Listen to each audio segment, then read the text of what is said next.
You know what? The height is within an acceptable margin of error. Yes, that's all right. Thank you. Whew. Yeah.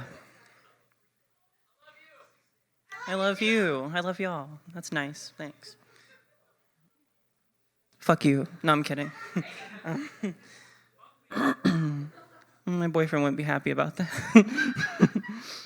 I read this at Ink and Loom, and it was very cathartic because, first off, Cameron Page and Adelia Jupiter have created something so marvelous and wonderful that my partner, who is shy and otherwise wouldn't have read at all, read something, but then decided for me to read it. And the fact that he decided for me to read it at Ink and Loom, it meant that even if you have something that's in your heart, you don't necessarily need to vocalize it, especially when you're shy, but that there is always a community and a group of people that are willing to hear what you have to say, whether that's through Braille, sign language, or through someone else speaking it for you. And I think that Ink and Loom is truly amazing. I think DPS is amazing. So give a round of applause for those two groups and the rest of the poetry community.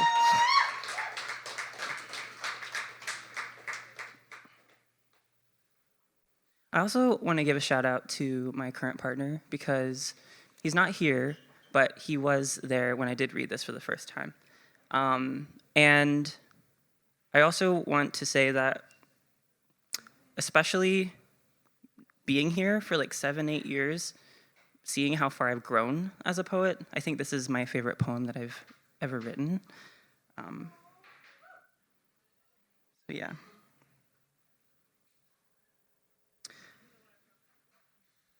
And it is a little different. Welcome to New You AI.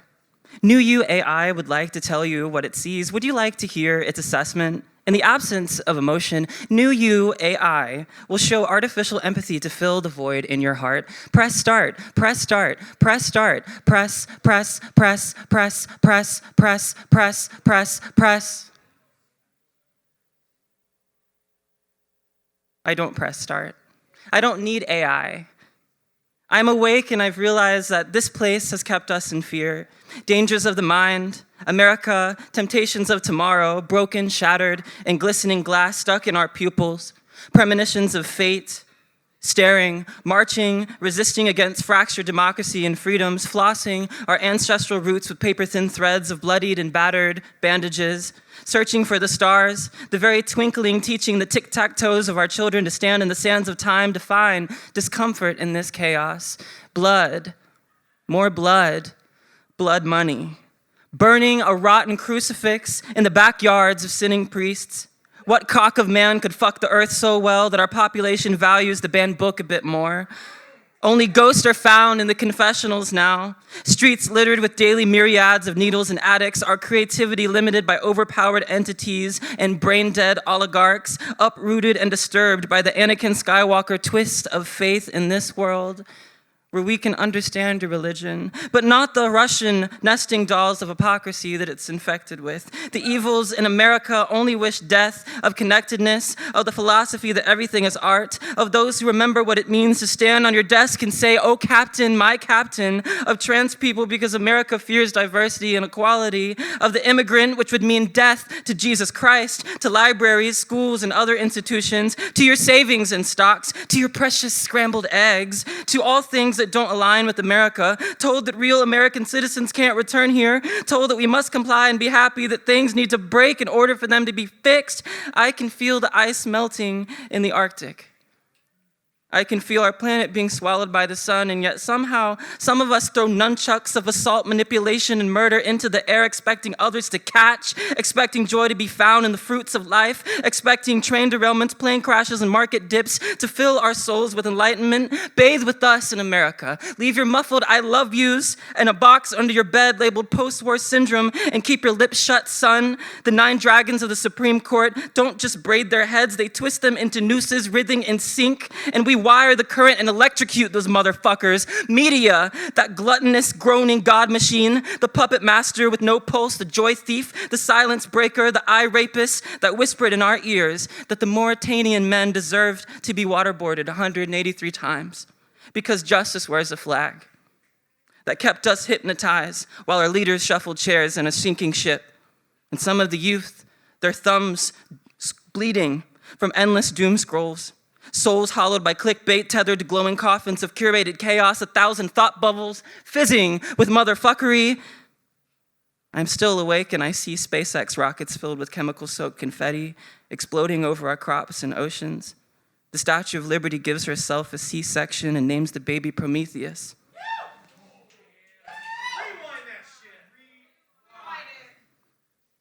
I'm still awake and I see SpaceX rockets filled with chemical-soaked confetti exploding over our crops and oceans.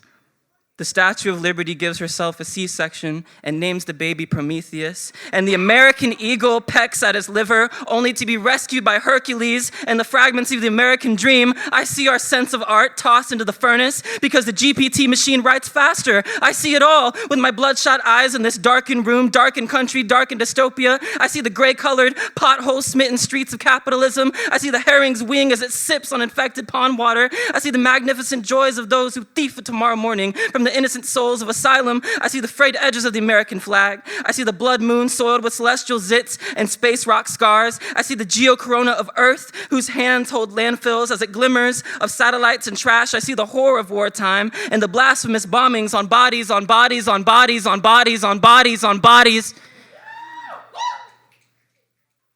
I see the calligraphy written with the broken ribs of promise. I see the tidal waves of catastrophe speckled within media channels. I see the incredibly hard workers of factories and plants and farms and fields and warehouses and shipyards galore. I see the dying sunflowers covered in pesticide. I see the remarkable incoherence of pathetic politicians and the smokestack suicides they cause. I see the brilliant resistance to artificial intelligence. I see the makeshift hellscapes they falsify as a living wage. I see the exsanguinated guts of dreams scattered and pied off to pigeons. I see the breast of women covered in handprints and bruises of father absence. I see the areola of women bleeding from the teething mouths of their children. I see the abandoned dog hovering beneath the tenement window. I see the various trees, sequoia, redwood, Joshua, burning from our recklessness. I see the cattle and the sheep seeking refuge in the sepulcher, waiting for Christ like the rest of us. I see the blade of fucks given tainted with the scratches of fucks received. I see the bastardized dragon egg tossed into eternal life. I see the wind turbine stem turn into a cigarette Cruella de Vil could smoke while she laughs on her way to the pound. I see the candles on every birthday cake shaped like an airplane in 2001, melting into the icing and the children licking their fingers afterwards, smothering their friends in red 40 and blue sprinkled PTSD of the mind. I see the endless and repulsive attempts at deporting those who simply want to live better lives in this country. I see the gobbledygook and yakety yak and haystack needle searching of those cockroach eating motherfuckers they call ICE. I see the impregnated chaos of protests this government deserves. I see the night crawlers of indifference, the lice of madness, the candy-covered liars. I see the Mother Mary and her stained glass shattered by the ricochet of bullets and the light that still shines through it all. I see the names of those who didn't survive turn into telephone books you use for your white privileged children to sit on. I see napalm milkshakes and Japanese cherry blossom tree killings. I see the Congolese suffering through a muffled genocide. I see Big Ben with its bells knocked out. I see the Sistine Chapel infected with bullshit NFT art. And I see the acts of nothingness and the families who are force-fed anti-ballistic missiles into their mouths as we microwave our home-cooked TV dinners seasoned with compartmentalized salt. I see a Ukrainian child using broken bricks as makeshift earmuffs. I see a Russian man chewing on his last family photo because he's paralyzed and 300 feet from the fruit tree and can't make it. I see a nun cutting up a small cross and feeding it to the wolves. I see the Twin Towers turn into Twizzler straws and God sucking the people out from the top. I see the sphere in Las Vegas blown to smithereens because Icarus thought it was the sun this time. I see school shooting, crime scene bullets turn into pendants they sell at the fucking county fair. I see people turning terrorists into trading cards and selling them for profit. I see hope turned into a Fisher Price toy that no one seems to want to fuck with anymore. I see a brainwashed teenager in the year 3000 buying an AI-powered Easy Bake Oven with a swastika on it just so their Auschwitz diorama can get a B fucking plus. I used to see magic. I used to see the blue hour at nighttime before LEDs infected every street lamp. I used to wake up in the morning and taste the petrichor and dew on my tongue. Now I just drown in the endless slumber of madness. For this is what it is to be an American somniac. Scatter, my people, scatter. Like crack-fueled courier pigeons, double dog dare destiny, chase the momentous, strike your hearts with thankfulness at all times, and reach beyond this place. Seek your truth in the hills of serenity and love, and live where you can, until you return to the earth, until I realize that new you, AI, would like to know why it can't write like you. Why it can't write like a human. Would you care to elaborate? Care to elaborate, elaborate, elaborate, elaborate? I can hear my mother in my laughter. It is as if her spirit possesses me in a good way and my body acts as a vessel for her to experience the happiness that I am experiencing in small and little moments. Occasionally, I take a walk to step outside and breathe fresh air. My mother is there too, inhaling with me, remembering what oxygen feels like when it's ricocheting in the lung. Sometimes I transport myself into those situations and it feels real. Dark dreaming is what I call it, which is to say a form of daydreaming with PTSD. I tell myself that I'll go to the craft store to buy a box of those letter beads because that was how she woke up in Nashville in the rain, naked on the side of a house, naked and battered, naked with a bracelet wrapped around your wrist that spelled blessed. And sometimes I dark dream again, a zoning out of the mind in this country, and wonder what it must have been like to hold the gaze of 1,000 sharks, which is to say each time you got high, mother, you were simply staring death in the face with a needle in your arm. Perhaps I'll never know. Perhaps even if I try to shapeshift myself into the liquid flowing through your veins, I would know what it's like to be held once more by a mother. And if I transform into the spoon, I'd know what it's like to carry you. And if I crushed a dead monarch's wing and created a translucent orange creamsicle and smoky eyeshadow, I'd eventually accept the feminine parts of myself more than I already do. And if I could have one last kiss from you on my forehead, and if I could spin around your eye whites like an arcade game, when you're on a nod, maybe I'd learn something Einstein didn't know. And if I could have one last prayer to God before you went to live with him, and if I could hold you until Dove flew across the sea to sing of your death, and if I injected a hypodermic needle into the motherfucking sun and collected its light, I'd somehow learn what it meant to burn at 1,000,000 degrees with you in the crematorium. When I see your body at rest in the casket, peaceful and no longer suffering from it all. Thanks.